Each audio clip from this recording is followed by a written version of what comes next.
Well, there is a lot of disappointment here in Rhode Island over the outcome of the presidential election. But Trump's Ocean State supporters are cheering the businessman's historic upset. Eyewitness News reporter Jared Pliner has new reaction tonight, live from the mobile newsroom. Mike Shannon, it's fair to say that Warwick State outgoing rep, in fact, Joe Trillo, felt very vindicated when he went to bed finally at 4:30 this morning. After all, he was a vocal and early supporter of Donald Trump, and I sat down with him today. He told me he is so confident in the president-elect's agenda. In fact, he believes he will go down as one of the best presidents this country has seen.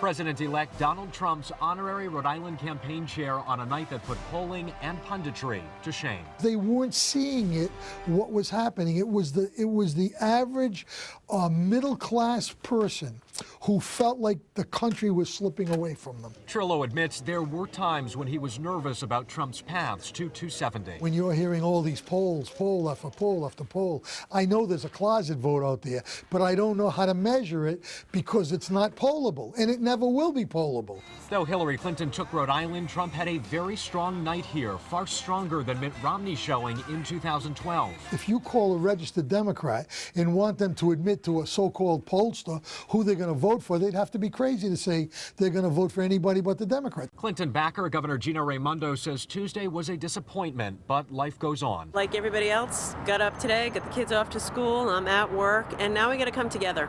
You know, as I've always said, the next president, and it's now President-elect Trump, the number one job is to bring America together, make Washington work for the people.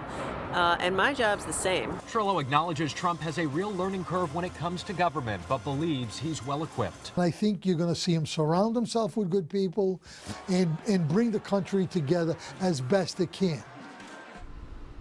And Joe Trillo also told me today he would like to see campaign manager Kellyanne Conway stay on in the administration, and to something that Weijia Jiang reported earlier in the newscast as to the possibility of GOP Chairman Reince Priebus as a potential chief of staff in the Trump administration. Joe Trillo told me he believes that would be an ideal pick for President-elect Donald Trump.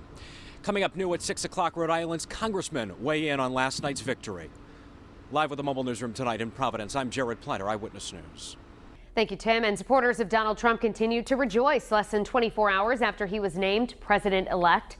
The news came as a shock to most of the world, including Rhode Island's Democratic congressional delegation, some of whom are responding to the surprise victory, new at 6. Eyewitness News reporter Jared Pliner joins us live with more details in Campaign 2016. Shannon, at 5 o'clock, we spoke to outgoing Warwick State Rep Joe Trillo. He is and was Trump's honorary chair here in the state of Rhode Island, and he told us he believes the new president will surround himself with a capable team and will unify, as mentioned, both of Rhode Island's congressmen, both Democrats and newly reelected. They were surprised by what happened last night, but they have no choice but to accept this new political reality. The president-elect's local campaign chair says last night was about middle-class Americans who felt their country was slipping away, and the polls and punditry didn't capture it. I know there's a closet vote out there, but I don't know how to measure it because it's not pollable, and it never will be pollable. Congressman David Cicilline says it's up to the president-elect to strike the right tone, but he wants to work with Republicans. There are non-negotiables, however. To be sure that we're a country where people have opportunity, where people are treated with dignity, that people have freedom of religious expression. I asked about Obamacare and its fate. I hope that the Republicans in the House and the Senate and the new president don't quickly move to rip away health care from millions of Americans. I don't think they'll do it. I don't think it makes any sense, and if they try to do it, I'll fight hard against it. Congressman Jim Langevin touched on disappointments from last night, and any American who feels marginalized, let us remind every American that this is where they fit in. Our new president has a Herculean task ahead of him. As he said last night, it is going to take all of us working together to move the country forward. And many of these statements and comments are intertwined, but we just received one from Senator Sheldon Whitehouse. He uses a term that the others did not, perhaps. He says, "I am stunned and disappointed by the election outcome, but to paraphrase Mr. Trump, or in this instance President-elect Trump, I pledge to work with him if he is willing to work with us." For now, live with the Providence Mobile Newsroom tonight, I'm Jared Pliner, Eyewitness News.